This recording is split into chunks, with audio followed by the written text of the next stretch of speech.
Un livre collectif qui s'appelle Qui toque à la porte. Qui toque à la porte.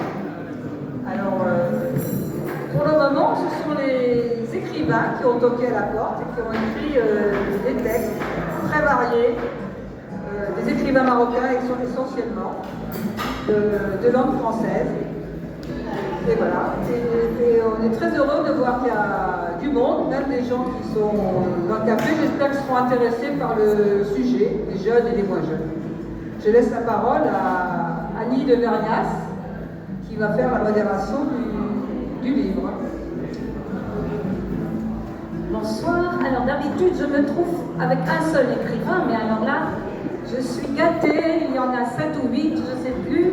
Et c'est vraiment fantastique. C'est une impression de la vie de la littérature du Maroc. Et bon, ça fait du bien parce qu'on a été un peu sevrés, privés ces derniers temps. Et grâce à Cécile, voilà, elle nous a réuni un bouquet d'écrivains. Et c'est un rêve que je crois que tu avais parce que tu adorais voir les heurtoirs et tu as réussi à combiner ton amour visuel des heurtoirs avec les rêves tout ce que tu imaginais qui pouvait se trouver derrière les portes. Et tu as dit, je n'ai jamais osé rentrer, toquer à la porte et rentrer, mais j'ai demandé à des écrivains d'entrer pour moi et de toquer à la porte pour moi et de visiter ce mystère à ma place. Alors, je vais te demander, est-ce que tu es satisfaite? Est-ce que ton rêve a été exaucé? Alors, bien sûr, tous ces écrivains m'ont fait rêver quand j'ai lu leurs textes, et relu, parce que c'est un travail d'édition. Je suis l'éditrice du livre, aidée par la Galerie Riga, mais vraiment, je me suis régalée à les lire, et surtout, je considère que ce livre est un livre d'amitié, parce que tous ces écrivains, ce sont des amis, ce ne sont pas des inconnus pour moi, je les connais très bien, je les ai vus en photo, je suis photographe, donc c'est vraiment un livre d'amitié, et je dis toujours, c'est comme le boomerang, j'ai donné, et maintenant j'ai reçu, et ça c'est un vrai bonheur. Il faut préciser que ce sont des contributions bénévoles et que les recettes iront à des œuvres caritatives. Donc c'est vraiment des actes de générosité. Vous avez libéré votre imagination grâce aux photos. Je pense que tu avais envoyé des photos aux écrivains. Tu peux expliquer un peu le processus pour ceux qui n'ont pas participé directement? Alors, c'est une histoire qui a commencé, il y a déjà quelqu'un qui est là, un écrivain qui est là. Quand j'ai proposé de faire un livre, j'ai dit, j'ai une collection de heurtoirs, d'ailleurs vous les voyez, qui défilent sur les écrans. C'est une collection de heurtoirs, il doit y en avoir 75, que j'ai pris un peu dans tous les voyages que j'ai fait, à la fois en bateau, et à pied, et puis en voiture. Et à chaque fois que j'avais une porte qui me plaisait, qu'il y avait un heurtoir qui m'attirait, moi je suis photographe à l'œil, donc quand il y a quelque chose qui me plaît, je m'arrête, je prends en photo ce qui m'est. D'ailleurs, les écrivains savent bien, parce que j'ai fait toujours des photos un peu particulières d'eux. Et donc, quand j'ai proposé, j'ai dit, j'ai une collection de heurtoirs, est-ce que quelqu'un serait intéressé pour écrire? Et tout de suite, Fouad, il est là, il m'a dit, oh oui, c'est une bonne idée. Il y avait Abdallah Beida aussi qui m'a dit, c'était une excellente idée, et c'est parti. Donc j'ai demandé aux écrivains s'ils étaient d'accord de faire on va appeler ça, une création. Donc je leur ai envoyé à chacun 2 heurtoirs. Ils ont choisi un des 2, et puis voilà, et c'est parti. Et l'imagination, ils ont énormément d'imagination, les écrivains. Mais il y a une chose particulière dans ce livre, c'est que c'est très rare que des écrivains écrivent sur un sujet particulier. Ils écrivent sur une ville, un voyage, tout, mais sur un objet. Je ne connais pas beaucoup de livres qui parlent simplement d'un objet. Et tous ont écrit sur un objet qui est le même objet, le heurtoir qui est différent bien sûr, mais c'est quand même performance. Alors, comment avez-vous vu ces heurtoirs? Qu'est-ce qu'ils ont heurté dans votre mémoire ou dans votre imagination? C'est ce que l'on sait, on saura en lisant cet ouvrage qui est très agréable. D'abord, j'aime beaucoup sa couverture. Une couverture avec des tonalités de vieilles portes. Bon. Il y a effectivement un peu de nostalgie dans le heurtoir. D'ailleurs, beaucoup d'entre vous ont vu le côté nostalgique, le côté mode de vie à l'ancienne dans les médinas, les grandes maisons. Et plusieurs en tout cas ont évoqué cet aspect-là. C'est amusant parce qu'en fait il y a plusieurs facettes à ces imaginations que vous avez démontrées. Il y a ceux qui sont partis donc dans la nostalgie, il y a des rêves, il y a du fantastique, il y a vraiment de tout. Et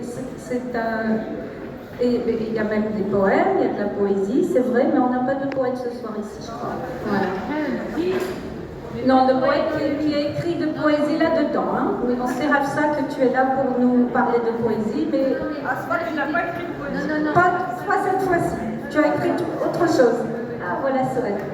Alors, bon, j'ai envie de dire que vous êtes maintenant au complet, tous ceux qui ont promis de venir, et je vais pouvoir faire un petit parcours dans vos imaginaires finalement. Moi j'aime beaucoup travailler sur l'imaginaire. Est-ce que Cécile, tu voudrais rajouter quelque chose avant que je rentre dans l'imaginaire de ces écrivains présents? Je vais simplement dire qu'on va appeler un par un pour pouvoir parler, pour pouvoir faire un peu une petite lecture de leur texte. Dans le choix qu'a fait Ali, c'est pas le mien, le choix d'Ali d'inviter un par un des écrivains qui vont venir sur scène. Donc Annie, c'est à toi d'appeler la première écrivaine que tu voulais inviter. Eh bien, je suis ravie que Souhaite soit arrivée parce que c'est elle que je voulais inviter en tout premier. Allez, pas de repos. Souhaite Jamin qui écrit des romans que j'adore, qui a une fibre fantastique elle aussi. Et non, je ne te laisse pas récupérer. Assieds-toi. Et ce que je voulais... Pourquoi je t'ai appelé en premier? Mais parce que dans ton texte, on ne toque pas à la porte. C'est justement l'originalité. C'est pourquoi je suis un peu passée crescendo. Donc, je commence par le point zéro de toquer à la porte. Il n'y a pas... On ne toque pas à la porte dans ton texte. Et donc, page 92... Alors, pourquoi on ne toque pas à la porte? Donc, j'ai choisi un petit passage d'un homme fort amoureux qui est devant la porte de sa bien-aimée, mais il ne toque pas, justement. Donc, on commence par zéro heurtoir, en quelque sorte. Si tu veux éventuellement lire le paragraphe. Quel est celui que tu as sélectionné? Bonjour à tous. Voilà. Quel est celui que tu as sélectionné? Ne te laisse pas souffler. La main face à la porte. Oui. J'ai un peu oublié. Le voilà face à la porte en bois orné. Le voilà enfin face à la porte en bois, ornée d'un discret heurtoir de bronze. Cette fois, il en est certain. Il est arrivé à bon port. Il aurait voulu faire éclater sa joie, s'emparer du heurtoir, le balancer de toutes ses forces, 100 fois, 1000 fois, libérer cette énergie dévastatrice emprisonnée depuis des lustres. S'il s'écoutait, il aurait, tel un loup affamé, hurlé son désespoir. Mais il doit se ressaisir, ne pas tout gâcher. Je continue péniblement. Péniblement, il lâche le heurtoir et d'un bout de bambou ramassé sur le chemin, il gratte le bois de la porte. Il perçoit quelque chose, un bruissement, à peine, enfin. Voilà. Donc, c'est le point zéro du heurtoir, si je peux dire. Il voudrait follement frapper avec ce heurtoir, mais il en est empêché Et le pauvre, bon, son destin n'est pas très heureux et je ne veux pas vous gâcher la fin. Vous saurez ce qui est arrivé à ce malheureux qui aurait tellement voulu heurter comme un malade, comme un fou, de toutes ses forces 1000 fois. Et il s'est retenu et il a gratté avec un bon. Oui, et il est arrivé là parce qu'il a suivi un parfum qui est celui de sa bien-aimée. Oui, mais c'est le début, ça c'est la première phrase. C'est le titre pratiquement, voilà. Très bien. Merci. Merci beaucoup.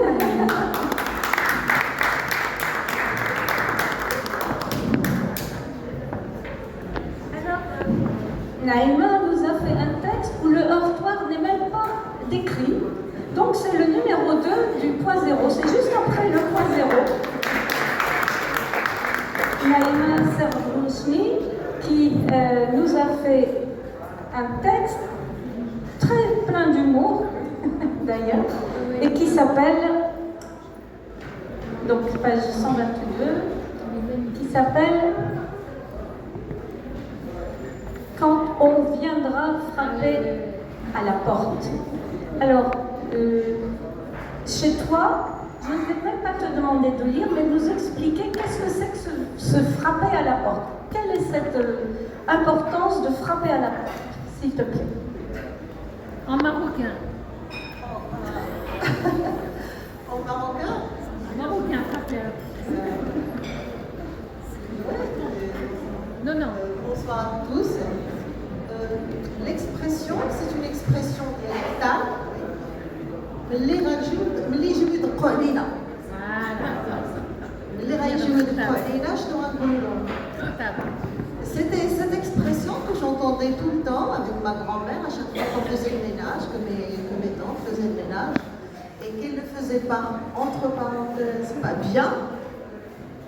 Ma grand-mère faisait la remarque et disait qu'elle n'était pas prête à être mariée. Oui, les jeunes filles, les tantes. Et c'est vrai que c'était... dans le texte, il y a ce qui est autobiographique, mais pas que. C'est l'histoire d'une génération. Et le plus important, c'était quand j'ai écrit ce texte, c'était pour les jeunes, pour le jeune public, pour les enfants. Et j'ai toujours aimé garder chez moi cette nostalgie et innocence d'enfant. On voyait beaucoup de choses qui se passaient devant nous. On assistait aux conversations, mais il y avait toujours des secrets.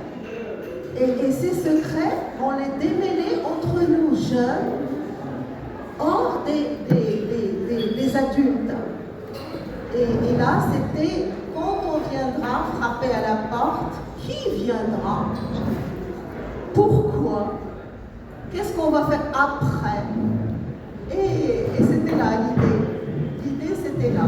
Et c'est développé avec beaucoup d'humour, moi j'ai ri en lisant ça, avec les quiproquos de ce que peut comprendre l'enfant par rapport à ce qui se passe dans le monde adulte, et c'est très drôle. J'ai voulu que le narrateur reste innocent. Oui. Et que le lecteur comprend. Le lecteur et l'auteur seraient complices. Exact. Voilà. Grande complicité, vous sourirez à la fin, c'est sûr. Une bonne chute. Ah oui? Je cherchais pour avoir une bonne chute. Moi, je me suis régalée. Mais le heurtoir avait un rôle très effacé, il n'était que symbolique finalement, le heurtoir. Mais à l'époque, c'était frapper à la porte. Excusez-moi d'ouvrir une parenthèse, parce que les portes dans les médinas, dans les grandes villes, ils avaient deux heurtoirs.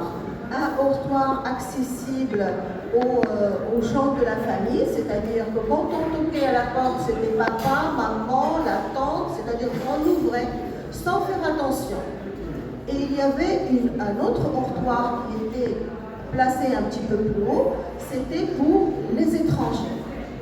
C'était quand on frappait, c'était quelqu'un d'extérieur. Alors les femmes se couvraient, Si on était dans le passion en train de, je ne sais pas, de faire, voilà, de se voiler, etc. C'était ça. On frappait à la porte, c'était une expression qui voulait dire beaucoup de choses. Beaucoup de choses derrière ce qui frappe à la porte. Merci beaucoup. Merci à vous. Merci. Alors, on va passer maintenant dans la nostalgie. Et je vais appeler Najat Diani, qui a écrit un recueil de nouvelles que j'ai eu le bonheur de connaître avant d'être trop répandue. Il faudra quand même que tu nous le présentes à Casablanca, ce recueil. Voilà, même à Rabat. Voilà. Alors pour Najat, c'est la nostalgie et on commence tout de suite dans l'imaginaire d'une pauvre vieille dame qui a vu sa grande maison, jadis pleine de rire, pleine d'allées et viens, qui voit cette maison désertée et qui se voit vieillir seule. Alors c'est trop nostalgique.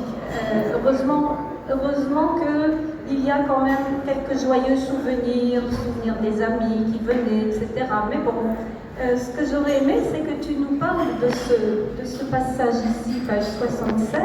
Tu peux le lire chez moi si tu veux. Oui.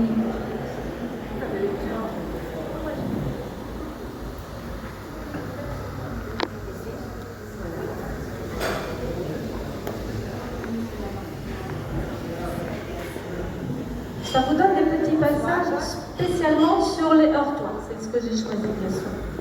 Bonsoir, merci d'être là. Bonsoir tout le monde. Merci d'être là. Excusez-moi, mettez-le bien comme ça. Voilà. Faut le manger lui. Merci Annie pour la présentation. Donc, je commence par lire un passage que Annie m'a demandé de lire. En fait, ce qui lui manquait plus que tout, aussi invraisemblable que cela puisse paraître, c'était le son métallique des coups du heurtoir à la porte d'entrée. Ce son métallique qui n'arrêtait pas à longueur de journée, cet annonce du heurtoir actionné chaque jour des centaines de fois, annonçant la visite d'un membre de famille, d'un voisin, le passage du vendeur de lait de vache crue au doseur, du campagnard vendant des poulets de ferme, etc. Les coups du heurtoir ne s'arrêtaient pas et la maisonnée, à l'intérieur, se disputait tout le temps parce que tout le monde était là d'aller ouvrir.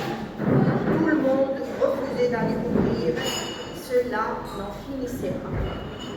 Donc c'est une époque de vie intense, de convivialité, de voisinage, tout était en ébullition, il n'y avait pas d'arrêt. Et la voilà qui se retrouve terriblement seule, évidemment. Et on a voulu lui faire remplacer son heurtoir par une sonnette, ce qui est le drame des heurtoirs apparemment. Et elle a des hallucinations auditives. Est-ce que tu nous dis juste un petit mot?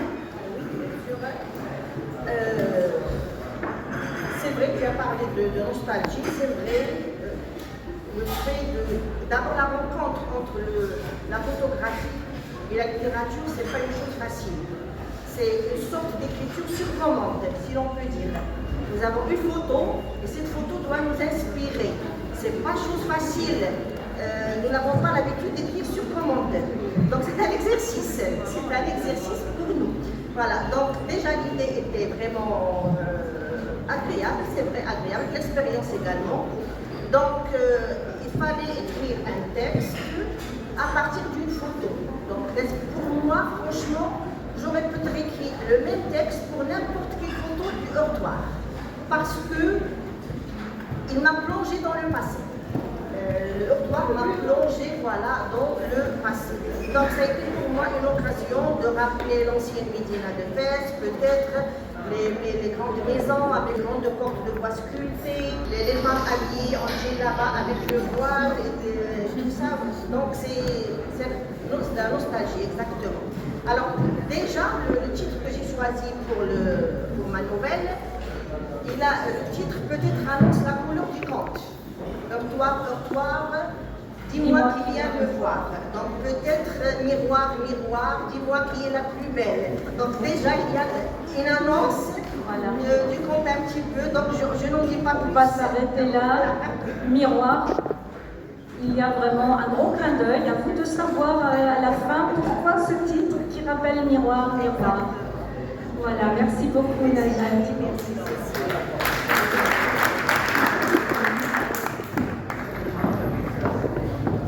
Eh bien, donc voilà des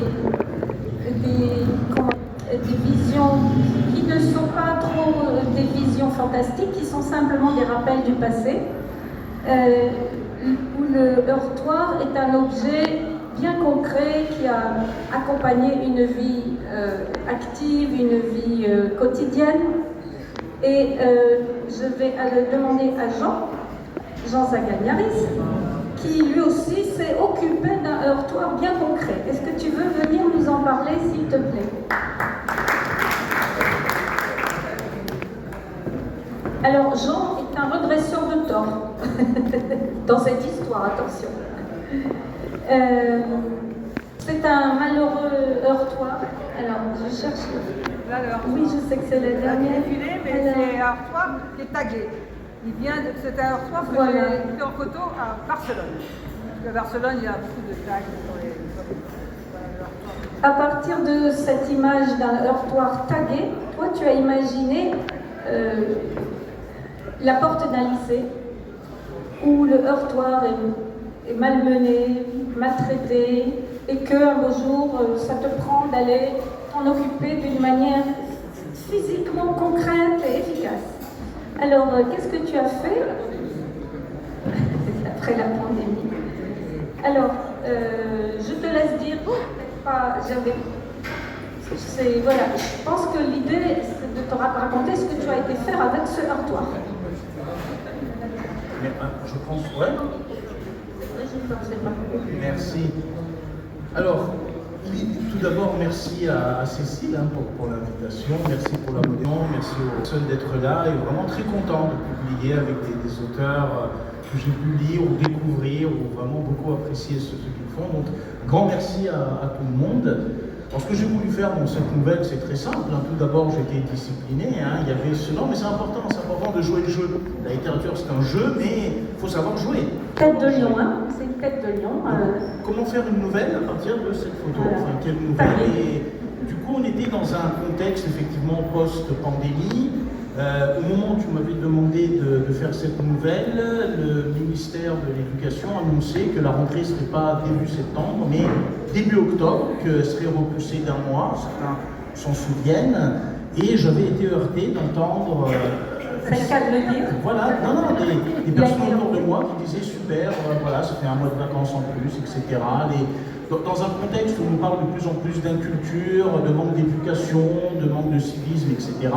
Dans un contexte où les fascismes de tout type viennent taper à la porte, du coup je me suis dit que l'écriture pouvait peut-être être une manière de penser cette époque. Alors, je ne sais pas si je redresse des torts, mais c'est une manière de s'interroger, d'écrire, de partager des réflexions. J'entends pas donner de leçons. Tu as redressé le tort qu'on avait fait au heurtoir. Voilà, et c'est vraiment quelque chose de littéraire. Dans un contexte où plein de fascisme de toutes sortes tapent aux portes, peut-être que nettoyer ne suffit pas. Les portes et les heurtoirs. Très bien. Donc, peut-être que tu pourrais quand même dire comment est ton heurtoir, au milieu de cette porte. Ouais. Tu veux lire jusqu'à quelle ligne? Alors, je commence par au milieu? Oui. Ouais. Au milieu de cette porte, il y avait un immense heurtoir. L'objet en métal, couleur argent, représentait une tête de lion aux traits vigoureux, prêt à rugir. Ses yeux étaient magnifiquement sculptés, semblant presque être vivants. Quand vous vous approchez du heurtoir, vous avez l'impression que l'animal est en train de vous fixer et pourrait même bondir sur vous. Mais si vous regardez encore de plus près, vous vous rendez compte que quelqu'un a gravé une croix gammée sur la joue du lion et qu'un autre s'est amusé à inscrire ses initiales sur la partie mobile de la pièce métallique. Ahmed avait signalé ses actes de vandalisme l'année dernière mais personne ne s'en était soucié. Aujourd'hui, on s'accommode facilement des infamies du quotidien et l'école n'est plus considérée comme quelque chose d'important, songe-t-il tristement. Voilà. Donc, Ahmed, le professeur, frustré de voir l'état dans lequel était cette porte, tout un symbole. Ah bah oui. Et comme tu dis, alors à un moment tu as dit c'est toi, etc. C'est vrai qu'on est aussi ce qu'on écrit, mais pareil dans ce contexte aujourd'hui, c'est-à-dire que Ahmed c'est moi, ça me fait plaisir. Ça me fait plaisir de le dire devant vous. Merci. Donc, je vous laisse découvrir ce qu'il a fait avec cette tête de lion. Et la fin est très, très jolie et poétique. Je ne vous en dirai pas plus. Alors, déjà, on avait un lion un petit peu fascinant, donc, qui avait l'impression, qui donnait l'impression qu'il était prêt à rugir. Donc, on va un petit peu dans un domaine déjà plus imaginaire, enfin, où l'imaginaire est plus présent, disons. Non pas que les autres manquent d'imagination, mais ils sont restés plus près de la réalité, et d'autres sont partis dans les rêves. Alors, en parlant de rêves, je vais demander à Amina Achour, voilà, universitaire bien connue, et Amina, tout en étant universitaire, se permet de rêver, heureusement. Et tu nous parles d'un voyage, c'est-à-dire que tu as rêvé, avant de partir en voyage, tu as rêvé la route de la soie, et bon, Samarcande, etc. Mais c'est à Bukhara que tu as eu quelque chose qui t'est arrivé. Et tu es entré dans une place, sur une place ancienne. Et là, qu'est-ce qui t'est arrivé? Peux-tu nous dire ce qui t'est arrivé? Alors déjà, je remercie beaucoup Cécile de m'avoir associée à ce collectif parce que c'est très sympathique de découvrir l'imaginaire de certaines personnes. On est combien Dans la quarantaine. Oui, voilà. Donc, ici, vous êtes 9, 8 ou 9? Oui, non, mais je veux dire... Et il y a vraiment 32, voilà. Voilà, 32, c'est ce que je me disais. Plusieurs sont à l'étranger d'ailleurs. Donc 32 personnes, on lit leurs textes, on rencontre leur imaginaire et je trouve que vraiment c'est très, très sympathique. Il n'y a pas c'est une rencontre avec tout le monde. Et donc quand Cécile m'a associée à ce projet, j'ai dit mais qu'est-ce que je vais écrire? Qui toque à la porte? Mais c'était vraiment un moment, et j'ai dit oui, je suis comme ça, je me lance, et après je me lance, je relève le défi, et souvent, alors effectivement, c'était à propos d'un voyage, d'ailleurs avec Sana Rouati, que vous connaissez, et Zakia Daoud, d'ailleurs, aussi, la grande historienne et journaliste, et c'était un voyage vraiment magnifique, et effectivement, ça arrive à tout le monde, je le sais, parce que paraît-il que nous sommes, bien sûr, des cellules et tout, et que certaines de nos cellules ont déjà vécu dans d'autres temps. Il paraît. Oui, il paraît. D'après cette... moi, j'aime bien cette... Nous vivons en même temps plusieurs vies. Nous vivons plusieurs vies. En tout cas, ça arrive à tout le monde. Quand on est des fois quelque part, on dit, bah, c'est-tu déjà vu? J'ai déjà vu ça. Ça m'est déjà arrivé. Et moi, j'ai ressenti ça, justement, à Bukhara, quand on faisait le voyage, la route de la soie, et dans une petite ruelle comme ça, on s'est acheminé, et une petite porte avec un heurtoir, et j'ai dit mais c'est du déjà vu, j'ai déjà vu ça quelque part. Et donc je viens du Maroc quand même, je ne suis pas fascinée par, j'ai l'habitude des heurtoirs, des maisons de la Médina, je suis née dans une maison de la Médina, même si je l'ai quittée très tôt, à 3 ans, donc comme tout le monde. Et pourtant, c'était quelque chose qui m'a marqué, et je tape. Voilà ce qui m'a poussé. Donc moi, j'ouvre la porte, voilà. Moi, je tape, et je rentre, et la porte s'ouvre. Mais tu avais d'abord fait un rêve avant le voyage. C'est ce que j'ai dit, oui. J'ai déjà vu un rêve. Le rêve t'avait déjà transporté à cette porte et ce heurtoir. C'est ça. Donc tu as été fascinée au moment de le voir. Fascinée. J'ai déjà vu ça, j'ai déjà rêvé de ça, c'est du déjà vu. Le titre du... Oui, ça s'appelle Lapis Lazuli. Pourquoi? Ça s'appelle Lapis Lazuli Parce que les bleus, là-bas, à Samarcande, Ah oui, bien sûr. tous les bleus, comme en Iran, c'est fait avec la vraie pierre, du lapis lazuli qu'ils écrasent. Et donc, pour toutes les mosquées, c'est vraiment formidable, c'est bleu. Tous les tons du bleu profond, au bleu ciel, au bleu azur, traversé par la lumière, et au bleu lapis lazuli qui est magnifique. Et ils ont beaucoup de bleu dans tout leur artisanat, dans leur tapis, dans tout, absolument tout. Moi, je vais rajouter une chose parce que moi, je suis photographe, je regarde beaucoup les gens et Amina est toujours habillée en bleu. Voilà, je ne le fais pas exprès. Voilà, le bleu ou le noir, j'aime bien les couleurs foncées. Je ne vous dis pas ce qui est arrivé une fois que fascinée par ce heurtoir, elle est entrée. Voilà, je ne vous dis pas la suite, puisqu'on ne veut pas trahir le mystère de ces nouvelles. Merci beaucoup, Aline. De rien.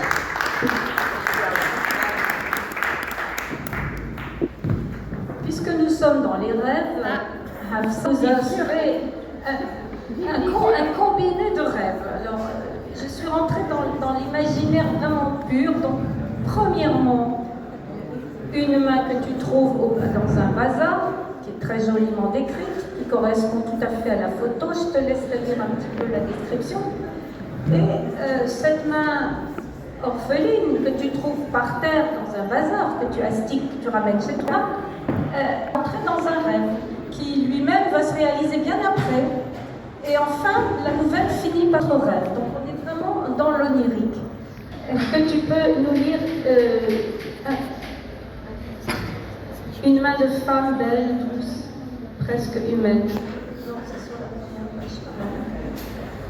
Au milieu.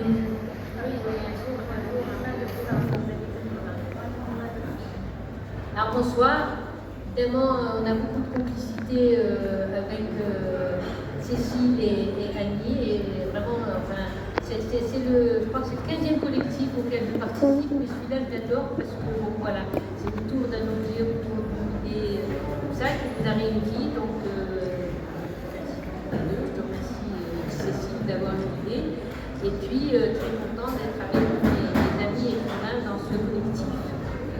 Alors, un jour, au beau milieu des années 80, elle tomba sur un heurtoir en forme de main. Une main de femme, belle, douce, presque humaine. Un bracelet soulignait un poignet de gazelle fin et frêle, et une bague simple, arrondie, ornait son annulaire gauche. Le mouvement élégant et souple faisait oublier les cuivres de cette main si féminine, à peine trahie çà et là par quelques traces vertes du métal. Très bien, donc cette main a toute une aventure et on finit encore dans l'onirisme, dans le rêve. Alors, effectivement, je rejoins la prémonition de Amina. Effectivement, il y a un des rêves, en tout cas, qui est vraiment un rêve prémonitoire que j'ai eu 6 ans avant qu'on ait acheté une maison dans la Médina Salée. J'avais jamais vu cette rue, ni ce lieu. Et effectivement, bon, alors, donc cette main orpheline, comme tu l'as appelée, dès que j'ai vu cette porte ancienne à Bab Shafa Salé, et j'ai dit, cette main, elle va aller sur cette porte-là. Tu avais rêvé de cette maison? J'avais rêvé de cette maison, de cette rue où je n'avais jamais mis les pieds, donc le rêve de 6 ans avant, c'était tout à fait vrai, et je l'ai incorporé dans cette histoire. Après, il y a aussi je dirais peut-être pas trop, mais quand même, la main, je l'ai appelée Mani. Oui, explique-nous en 2 mots, qu'est-ce que c'est que cette Mani? Alors, Mani, avec évidemment sans E, Mani, M-A-N-I, et bon, on dit Manu, Manuel, main, etc. Et en fait, Mani, c'était une main chez les adeptes de prophète Mani. On dit manichéen aujourd'hui, qui n'a rien à voir avec le prophète Mani. Donc je l'avais appelé Mani, et donc quand j'ai rêvé de ce lieu à Salé, je ne savais même pas que c'était Salé à l'époque, hein, c'était juste un rêve, et quand je me suis retrouvée 6 ans après dans cette rue de la Médina, j'ai dit, comme Amina, ben, j'ai déjà été là. Et donc, Mani, et ça a à voir aussi avec, en arabe, Al-Mani. Voilà, je crois qu'on n'en dit pas plus. Oh, non. Si on en disait plus, Voilà. on gâcherait la surprise. Alors, vous voyez qu'on glisse progressivement presque dans le fantasme. Et certains heurtoirs sont en fait personnalisés, deviennent vivants. Je ne dirais pas humains, puisque ça reste des parties d'humains, mais qui inspirent des sentiments extrêmement forts. Donc, par exemple, Soufiane Marsni, qui est un de nos jeunes auteurs, qui va venir ici. S'il te plaît, je vois que tu te demandes ce qui va t'arriver. Donc, Soufiane, toi, tu as vu... Alors, Soufiane qui a écrit... tu as écrit La Grande Famine, qui a eu beaucoup de succès. Très bon livre. Je sais que tu mijotes un autre roman. En tout cas, cette nouvelle t'a inspiré une sorte de personnage, c'est-à-dire que c'est une déesse. Ton heurtoir, c'est vrai que la photo qu'on t'a donnée représenterait assez une déesse, et tu la décris vraiment comme une déesse, mais alors, écoute, tu n'as pas le livre dans les mains, si tu voulais lire sa beauté, son regard. Juste avant de lire ce passage, j'aimerais bien rebondir sur ce que Cécile a dit au début de rencontre, c'est que ce projet-là trouve sa particularité dans le fait de donner d'abord aux auteurs la possibilité de s'inspirer des dangers, chose qui n'est pas une chose commune, d'ailleurs pour les écrivains. On s'inspire souvent de personnages, de tableaux, de paysages, mais d'un objet. C'est quand même quelque chose d'assez rare, mais la plus grande particularité du projet Thalys, de celle-ci, c'est qu'elle est parvenue à réunir une trentaine d'auteurs autour d'un seul sujet, ce qui n'est pas évident quand même, parce que personnellement, en tant qu'auteur, je ne peux pas écrire sur un projet qui ne me touche pas, qui ne m'interpelle pas. Du coup, au début, j'avoue que j'étais vraiment très emballé par le projet, que je trouvais très ambitieux.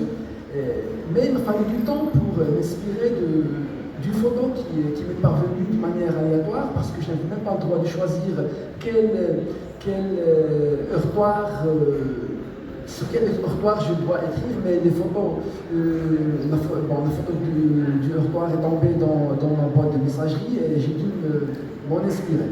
C'était vraiment un exercice, comme Najat vient de dire, un exercice, mais vraiment un très grand rêve aussi.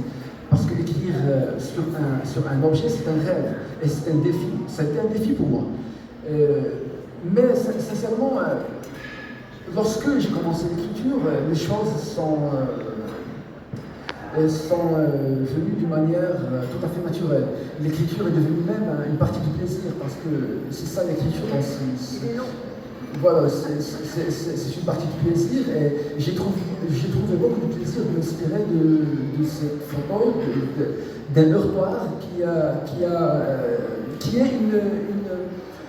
représente une sorte de déesse en miniature. Donc, pour vous faire une petite description de cette divinité, sa beauté, son regard altier, la finesse de ses traits.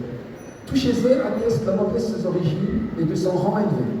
En l'absence d'une inscription ou bien d'une légende qui porte un éclairage sur son identité, les rumeurs courent le quartier, entourant le heurtoir d'une aura de mystère. Était-ce une reine ou une princesse? Une divinité peut-être? Certains prétendent que ce serait une femme du peuple magnifiée pour sa beauté par les mains habiles d'un artiste. D'autres, dans un vieil antiquaire, avancent même que ce serait l'effigie d'une déesse idolâtrée, apportée par quelques amateurs d'œuvres d'art. Cela avait augmenté la curiosité de tout le quartier. Une déesse doit posséder des pouvoirs magiques, des qualités qui la distinguent du commun des mortels, s'interrogent les gens. Et pour vous faire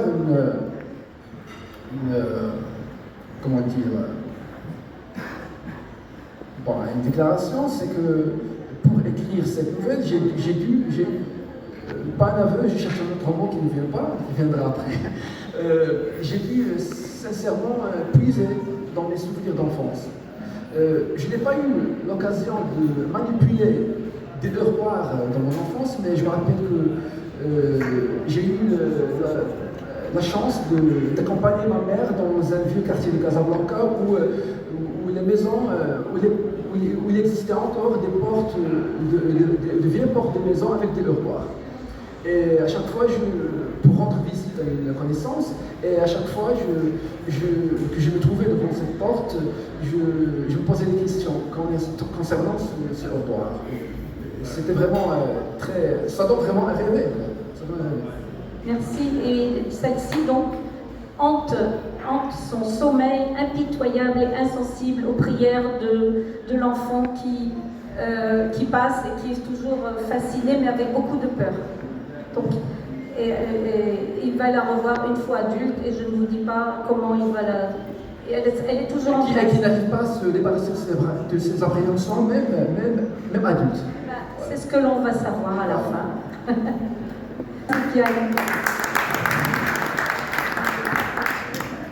J'arrive un petit peu au bout du voyage, pas encore tout à fait, avec Fouad Souiba, qui est parti encore plus loin dans la personnification de ce heurtoir. Donc là, on a une déesse qui terrorise, enchantée de toi, et avec toi, on a carrément un juge dans la rue. Un juge de paix. Un juge de paix? Un juge de paix parce que, effectivement, ce heurtoir que j'ai côtoyé, contrairement à Sophie, j'ai côtoyé pendant 17 ou 18 ans, a été justement une espèce de sentinelle. Une espèce de sentinelle qui filtrait, non pas qui filtrait nos allées et retours. C'était comme une espèce de caïd du quartier qui décidait du sort de tout un chacun, qui passe et qui ne passe pas, qui va rentrer, qui ne va pas rentrer. Et quand on faisait le tour de la ruelle qui était faite entièrement de portes sculptées en bois et portant un heurtoir, il fallait absolument à chaque fois toquer, même quand la porte était ouverte, il fallait toquer et demander la permission. Le fait de toquer même était effectivement une manière de demander l'autorisation de rentrer et de s'annoncer. Maintenant, est-ce que le heurtoir va permettre à n'importe qui de passer ou pas? That's the question. Oui, alors ton heurtoir à toi, il décide de ce qui est bien, de ce qui n'est pas bien. Les gamins qui font des bêtises, ils leur refusent l'entrée de la porte. Ceux qui sont gentils, la porte s'ouvre. Enfin, c'est vraiment le heurtoir fantastique, magique, voilà, magique. Il ne fait pas peur, comme celui de Soufiane, mais il décide de ce qui est bien et de ce qui est mal. C'est le juge de paix, comme tu dis. Et du moment où les enfants, tous les jours, ils ont des parties de foot, il y a une lutte incroyable, effroyable, entre les gamins pour qui va gagner. Alors celui qui perd, il va se plaindre chez la maman de l'autre. Pourquoi? Parce qu'il a reçu des coups, donc c'est pour ça qu'il a perdu la partie. Donc, alors, à force de le faire et de le répéter, on est refusé d'entrer à la maison. Mais qu'est-ce qui se passe à la maison à l'intérieur quand on y accède? Quand on y accède, c'est la question qui est à 1000 francs, on va dire, à 1000 dollars aujourd'hui, c'est ça, hein? 10 000 dirhams? 10 000 dirhams, allons-y, pas cher. Pas cher, pas cher. Donc peut-être tu pourrais juste nous lire la description de cette main minuscule, parce qu'apparemment tu as eu droit à une jolie petite main. C'est le premier paragraphe. Alors, je peux me lever. On va laisser Annie le faire. Et si cette minuscule main, minutieusement sculptée dans du métal argenté Christoffel, avait un pouvoir fantastique, extraordinaire, inhabituel, magique, aurait-elle, comme on le répétait ça et là, l'autorité de repousser le mauvais œil, la puissance de protéger les petites natures qui peuplaient l'intérieur des maisons? Alors, c'est ça, parce que maintenant, quand on va étudier les thèses de doctorat sur ces heurtoirs, sur les portes des maisons, on se pose les grandes questions.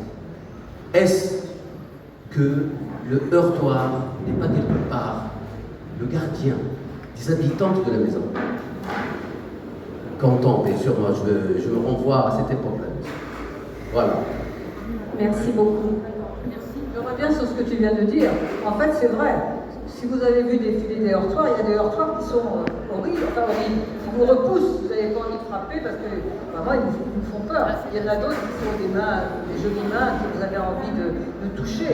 Et ça c'est dans les heurtoirs, c'est moi ce qui m'a touché. Les heurtoirs du Maroc, il y en a certains qui sont tout métalliques. Je ne sais pas si j'ai envie de frapper à ces heurtoirs-là. Moi, j'avoue, je préfère se frapper à des mains. Ah, c'est plus. Mais il y a aussi des animaux. Je n'ai pas eu trop d'animaux dans mes heurtoirs, dans mes voyages. Tous ces heurtoirs ne sont pas, je précise toujours, ce n'est pas que des heurtoirs du Maroc. Il y en a certains. Les bleus viennent des Oudaya, d'ailleurs que vous n'allez pas retrouver parce qu'ils ont changé les portes et les portes sont plus bleues. Donc celui-là, par exemple, qui passe, n'est plus aux Oudaya. Celui-là non plus. Voilà, ça c'est un heurtoir avec les castagnettes et des nawa, ça c'est typiquement marocain. Voilà ce que je voulais dire. Et je voulais dire aussi que, bon je reviendrai peut-être au dernier, mais c'est que depuis que les écrivains ont vu les heurtoirs, maintenant, chaque fois qu'ils en voient un, ils m'envoient la photo. J'avais l'impression qu'ils ne les avaient jamais vus. Merci beaucoup.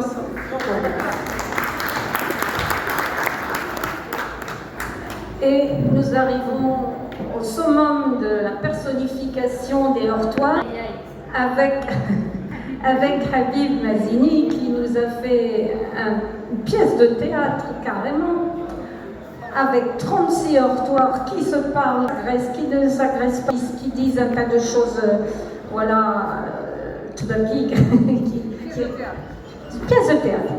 Alors, chez toi, non seulement les heurtoirs sont personnifiés, mais avec des caractères, avec plusieurs caractères, plusieurs heurtoirs, et tout part d'un heurtoir manquant, en fait. Et apparemment, c'est un heurtoir historique qui manque. Cécile veut dire quelque chose. Je vais vous raconter parce que Habib, il a écrit sans regarder le heurtoir que je lui avais envoyé. Il a été sur Internet, il a été chercher plein de heurtoirs qui lui plaisaient et il a raconté son histoire. Et quand j'ai reçu le texte, il m'a envoyé une photo de heurtoir, mais je lui ai dit, moi, c'est pas moi qui ai fait cette photo. Donc il m'a dit, bon, écoute, c'est pas difficile, je vais prendre le heurtoir que tu m'as envoyé, puis je vais le rajouter dans l'histoire. Voilà, ça c'est Habib. Je voudrais d'abord vous remercier. Vous avez donné l'occasion d'écrire ensemble. Moi aussi, je suis pas habitué à écrire ce commande. Moi, quand Cécile m'a contacté, je me suis dit, je vais me faire plaisir. C'est pour ça que mon texte est dans le plaisir. Je dirais même, j'ai essayé de concilier ou de réconcilier, si je puis dire, l'excitation et la jouissance. Et j'ai parlé d'une maison qui s'appelle Danza, qui se trouve à Tanger. Et c'est ce que j'ai appelé le Wentoutou local. Pour ceux qui connaissent un peu le Wentoutou local, c'est un peu, on ne va pas dire, c'est un bordel, c'est une maison de passe. Et la singularité de l'heurtoir que j'ai choisi, c'est qu'il n'est pas vertical, il n'est pas horizontal, il est faussement vertical et faussement horizontal. Et c'est un heurtoir en colle de scie que j'ai trouvé sur Internet.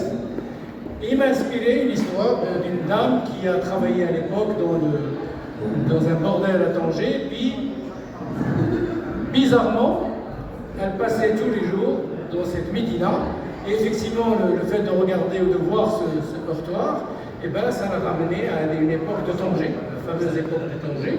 C'était une dame à la retraite. Une dame à la retraite, elle est très âgée, et puis un jour le heurtoir, le fameux objet, va disparaître, et donc j'ai mené mon enquête. Et voilà, j'espère que vous allez prendre plaisir à le lire parce que c'est une...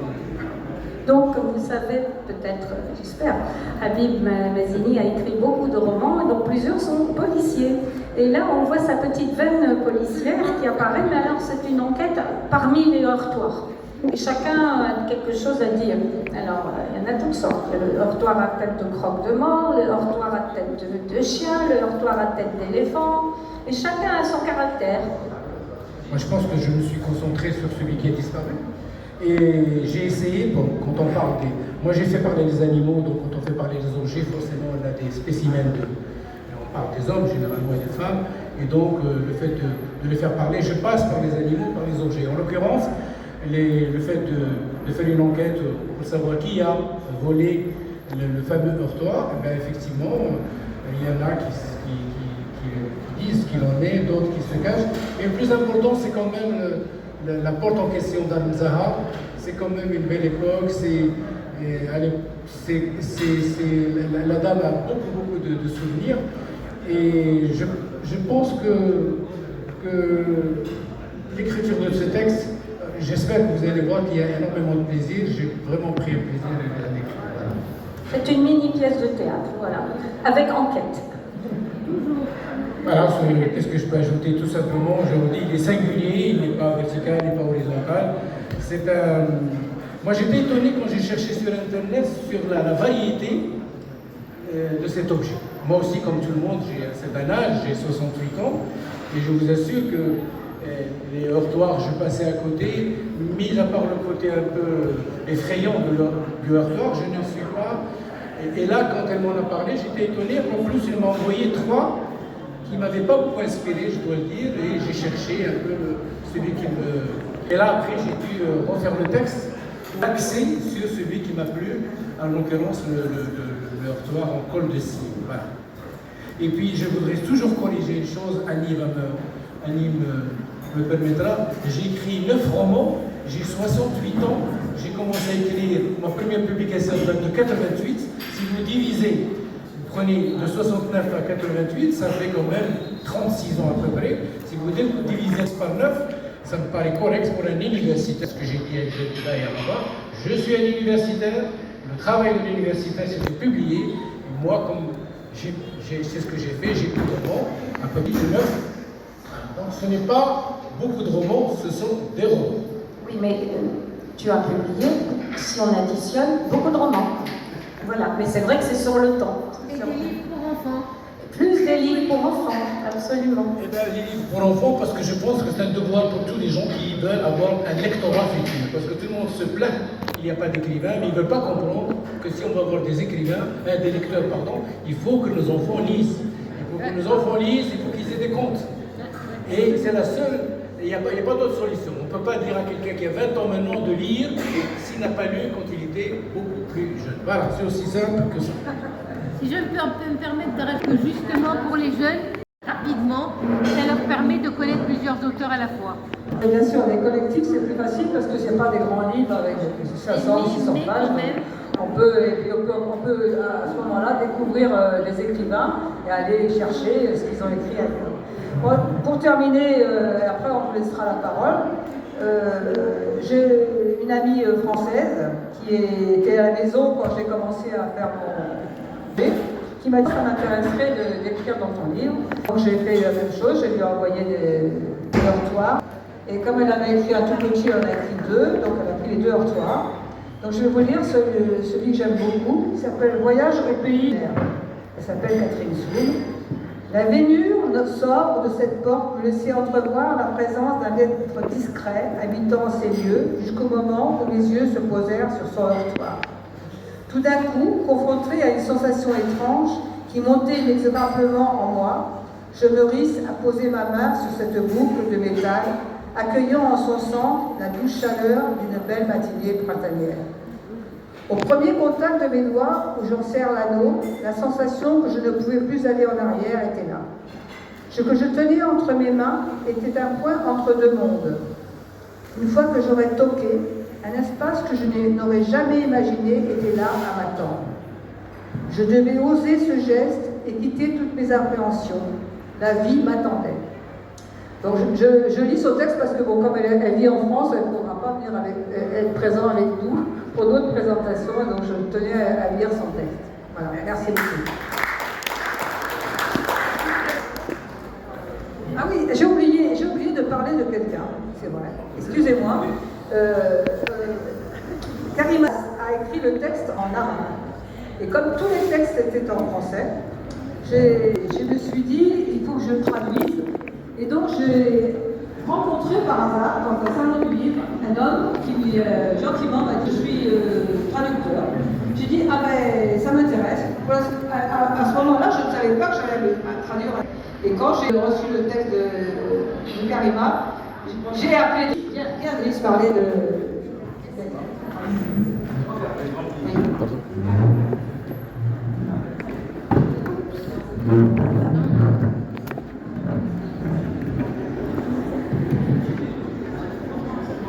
Salam alaikum.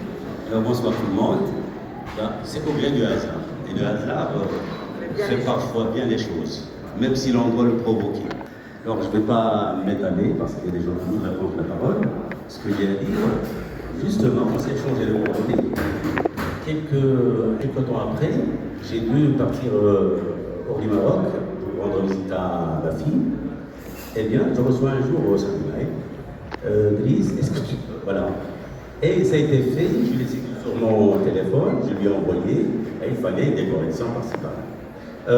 C'est vrai, c'est ainsi que mon nom a eu l'honneur d'être parmi vous. D'autant plus que ce n'est pas le premier collectif auquel je participe, c'est au gré du hasard, hein. Ça vient toujours ainsi. Enfin, alhamdoulilah. Bon, alors je ne vais pas être long, j'aurais aimé, moi qui suis passeur de mots, j'aurais aimé que l'auteur soit là, mais elle sera, bien sûr, elle est un peu loin, voilà. Donc voilà, le texte, je ne vais rien lire. Juste, on aura l'occasion de... Voilà le texte que j'ai traduit, c'est à la page 69. Là. Ma as'ada alladhina, alors le bab al-azraq. C'est la porte bleue, et puis c'est avec des castagnettes, et c'est tout bleu, et c'est l'hiver. C'est très beau. Vous voyez, c'est très beau, c'est une chance. Alhamdoulilah. Alors, le bab al-azraq, ما أسعد الذين لا يملكون شيئا يستحق أن يوصدوا عليه الأبواب بالأقفال. ثيودور دوستويفسكي. لا أرى الأشياء المحيطة بنا مجرد جمالات فاقدة الشعور. هي تتفاعل معنا ويتفاعل معها بشكل من الأشكال ولا يدرك كلها وجوهرها إلا المتأمل في روحانيتها. Je vais pas être long, je vais terminer parce que si vous me dites de m'arrêter, je m'arrête. ابتداء من الباب الذي يمتلك أسرار البيت ويحفظ من هبات الريح ونفحات الحر. لا أعتبره مجرد خشب فقط، ثمة روح تسري في أوصاله كلما لامسناه أو طرقناه. حتى هو يشعر بالوحدة ويلفح وجهه نار الغياب، ينتظر طلة الأحباب وإشراقة رسائل الغائبين ليشرع بهجته على البيت. مهلا أيها الباب الأزرق. Tout doucement. Je vous laisse se découvrir. Je m'appelle Saint-Auger. Voilà, je suis traducteur. J'ai travaillé avec M. Jagaléry Saint-Gélieu, 4 ans comme locataire, et j'étais enseignant à l'ENS, préparatoire de l'éducation de français et de philosophie. J'aurais besoin de ces services. Je vous remercie infiniment, Cécile. Je remercie à vous. Je voulais juste moi rajouter sur les heurtoirs qu'un sociologue comme Jean pourrait nous parler longuement de sociologie. N'écoute pas. Je disais que oui. Très bien. Je voulais dire qu'un sociologue pourrait piloter longuement sur le rôle des heurtoirs, puisque c'est une sorte d'interface entre l'intérieur et l'extérieur. Un historien pourrait, déjà qui aime beaucoup l'histoire, m'a raconté tout de suite, elle a commencé à me dire l'histoire des heurtoirs. Donc l'historien aurait beaucoup à dire également. Je suppose que les artisans pourraient nous en parler. Bref, c'est un sujet finalement beaucoup plus riche qu'il n'y paraîtrait. De l'esthétique, parce que c'est beau quand même, et surtout quand on voit cette magnifique collection que tu as rassemblée, Cécile. Alors encore merci Cécile de ce courage que tu as eu de mener cette grosse entreprise à bien. Tu as quand même plus de 30 auteurs, je ne sais pas combien de photos.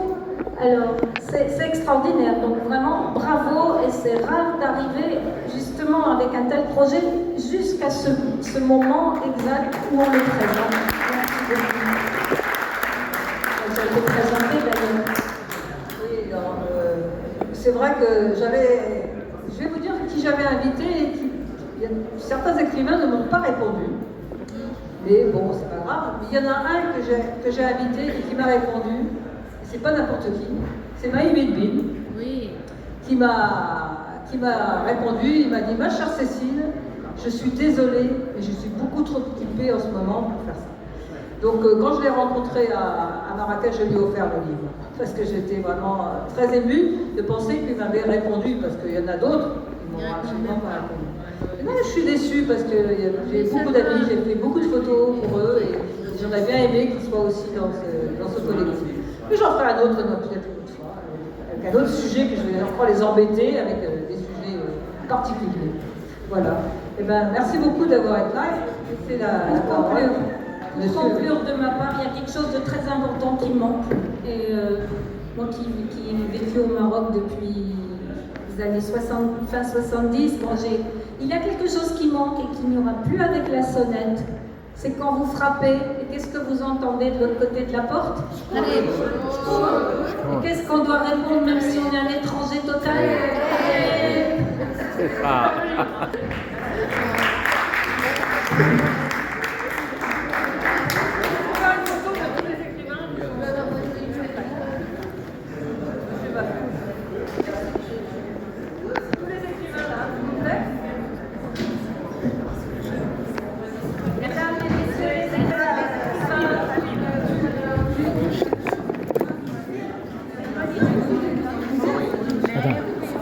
Tu n'étais pas à Kenitra, la région de Kenitra, pendant le Ramadan. Le club العميد نادي العميد. لا c'est سبحان الله العظيم. C'est vraiment c'est. Ah oui.